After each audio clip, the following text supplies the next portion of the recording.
Ancient Rome was a city that thrived on spectacle. The Romans loved to be entertained. They flocked to the Colosseum to witness gladiatorial combat.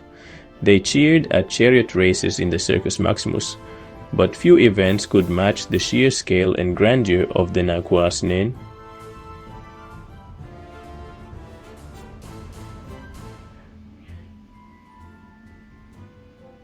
These were not just battles. They were extraordinary feats of engineering and organization. They were a chilling display of Rome's military might. Imagine a vast man-made lake filled to the brim with water. Now picture dozens of warships, their oars churning the water, their sails billowing in the wind. Add to this scene thousands of warriors, locked in a fierce battle for survival. This was the Naumachia, a terrifying spectacle of mock naval battles staged for the entertainment of the Roman people. These events were more than just battles. They were a powerful symbol of Rome's dominance. They were a reminder that Rome was a force to be reckoned with, both on land and at sea.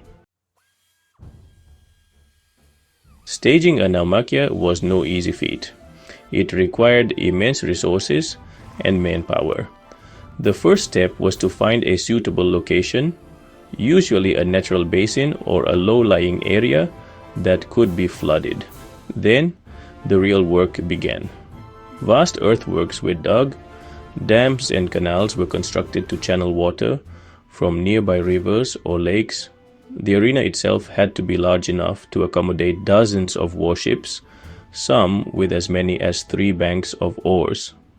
These ships, though smaller than real warships, were fully functional and armed with rams, catapults, and other weapons. The human cost of these spectacles was immense. The Roman Empire, known for its grandeur and military prowess, also had a darker side that reveled in the suffering of others. The Naumachiae, or mock naval battles, were a prime example of this. These events were not just mere entertainment. They were a brutal display of power and control. The combatants in the Naumachiae were not soldiers, but slaves, prisoners of war, and condemned criminals. These individuals were often captured from distant lands, torn away from their homes and families, and thrust into a world of unimaginable horror. They were seen as nothing more than tools for the amusement of the masses. These unfortunate souls were forced to fight to the death for the amusement of the Roman crowds. The arenas echoed with the sounds of clashing weapons and the cries of the dying. The spectators, seated comfortably, watched with bated breath as the drama unfolded before them. They received some basic training, but many had never set foot on a ship before. The training was often rushed and inadequate, leaving them ill-prepared for the brutal combat that awaited them. The sheer terror of the situation was unimaginable. The death toll in these mock battles was often staggering. The waters of the arena would turn red with blood, and the bodies of the fallen would float lifelessly. The scale of the carnage was immense, a testament to the ruthlessness of the Roman entertainment machine. Thousands perished, not just from wounds inflicted in combat, but also from drowning and exhaustion. The physical and mental toll on these individuals was beyond comprehension. Many would succumb to their injuries long after the battle had ended, their bodies and spirits broken. The Romans, however, seemed indifferent to their suffering. To them, these spectacles were a form of entertainment, a way to display their dominance and control. The cries of the dying were drowned out by the cheers of the crowd. They saw these men not as human beings, but as expendable pawns in their grand entertainment. The value of a human life was measured by the thrill it could provide. In the end, the captives and condemned were mere footnotes in the grand narrative of Roman history, their suffering a forgotten chapter in the annals of time. Caesar's triumph, the Naumachia of 46 BC. One of the most famous Naumachiae was staged by Julius Caesar in 46 BC.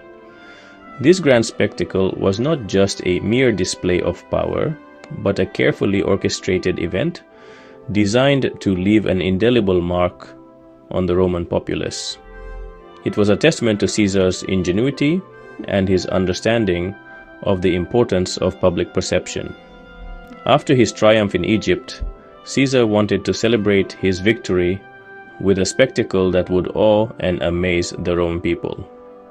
He envisioned an event so grand that it would be talked about for generations.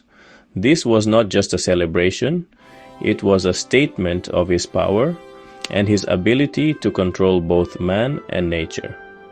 He ordered the construction of a vast artificial lake near the Tiber River. This was no small feat. It required the labor of thousands of workers and the ingenuity of Roman engineers. The lake was a marvel of engineering, designed to hold the massive ships that would participate in the mock naval battle. This lake was filled with water and stocked with over 2,000 prisoners of war and 4,000 oarsmen. These men were not just participants, they were pawns in Caesar's grand game, their lives a mere spectacle for the entertainment of the masses. The battle raged for hours, with ships ramming each other, creating a cacophony of crashing wood and splashing water. The sheer scale of the battle was overwhelming, a chaotic dance of death and destruction, archers firing volleys of arrows and warriors clashing hand to hand. The air was thick with the sounds of combat, the cries of the wounded, and the shouts of commanders urging their men on. The water ran red with blood, a stark reminder of the brutality of the spectacle. It was a gruesome display, meant to shock and awe the spectators, to remind them of the power and ruthlessness of their leader. The air was filled with the cries of the dying, a haunting symphony of suffering that echoed across the artificial lake. It was a chilling reminder of the cost of war and the lengths to which Caesar would go to maintain his power. Caesar, watching from a specially constructed platform, observed the battle with a keen eye. He was not just a spectator, he was the orchestrator of this grand event, the puppet master pulling the strings. He was said to have been impressed by the ferocity of the fighting. This was exactly what he had envisioned, a display of raw power and unyielding strength that would leave a lasting impression on the Roman people. This event cemented Caesar's image as a generous benefactor to the Roman people. It was a carefully crafted narrative, portraying him as a leader who provided grand spectacles for the enjoyment of his people, a man of vision and generosity. It also served as a chilling reminder of his ruthlessness. The Naumachia of 46 BC was not just a celebration, it was a powerful statement of Caesar's dominance, a reminder to all of the lengths he would go to maintain his power and control. Augustus and the Naumachia, a show of imperial power. The Naumachia, a grand spectacle of naval warfare, was a powerful tool in the hands of Roman emperors. It was more than just a display of military might. It was a demonstration of the emperor's ability to command resources, organize large-scale events, and entertain the masses. Caesar's successor, Emperor Augustus, also recognized the propaganda value of the Naumachiae. He understood that these grand spectacles could be used to solidify his power and influence over the Roman populace. By staging these events, Augustus could project an image of strength, control, and benevolence. He staged his own Naumachia in 2 BC to celebrate the dedication of the temple of Mars Ultor, Mars the Avenger. This temple was a significant symbol of Augustus' reign, representing his role as the avenger of Caesar and the restorer of peace and order in Rome. This event was even grander than Caesar's, with over 3,000 men fighting on 30 ships. The scale of the Naumachia was unprecedented, showcasing Augustus' ability to mobilize vast resources and manpower. The spectacle was designed to awe the spectator and reinforce the emperor's supreme authority. Augustus used the Naumachia to reinforce his image as a powerful and benevolent ruler. By providing such grand entertainment, he endeared himself to the people, ensuring their loyalty and support. The Naumachia was a tool of political propaganda, carefully crafted to enhance Augustus' public image. He presented himself as the heir to Caesar's legacy, capable of staging spectacles that surpassed even those of his illustrious predecessor. Augustus's Naumachia was a statement of continuity and legitimacy, linking his rule to the revered memory of Caesar and demonstrating his capability to lead Rome into a new era of prosperity. The Naumachia was not just entertainment, it was a carefully orchestrated piece of political theater. Every detail was meticulously planned to convey a message of power, stability, and divine favor. Through these grand spectacles, Augustus communicated his vision for Rome and his role as its supreme leader, ensuring his place in history as one of the greatest emperors of the ancient world. Bloodlust and entertainment. The impact on Roman society. The Naumachiae were undeniably popular. They drew massive crowds from all strata of Roman society. For the common people, these events offered a rare opportunity to witness the might of the Roman military and to share in the spoils of war. However, the popularity of the Naumachiae raises some uncomfortable questions about Roman society. Were these events simply harmless entertainment, or did they desensitize the Roman public to violence and suffering? Did the spectacle of thousands of men fighting to the death foster a culture of bloodlust and brutality? A legacy of violence and wonder.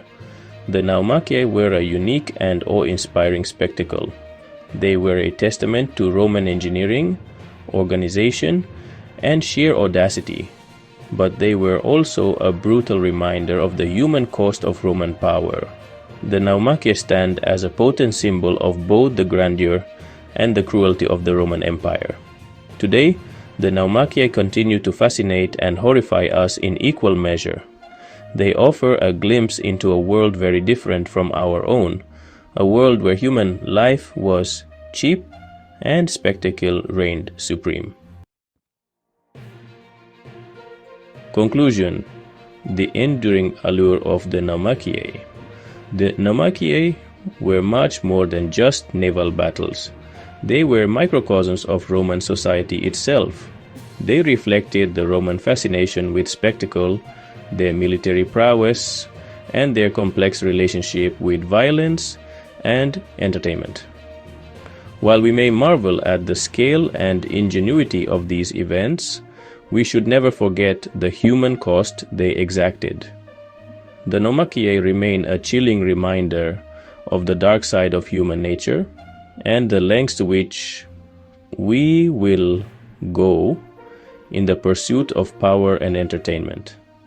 If you enjoyed this journey through history, please like this video and share your thoughts in the comments below. Share it with your friends and loved ones to spread the fascination. Don't forget to subscribe to my YouTube channel and follow me on TikTok and Instagram. using the links below. Stay connected for more captivating stories from the past.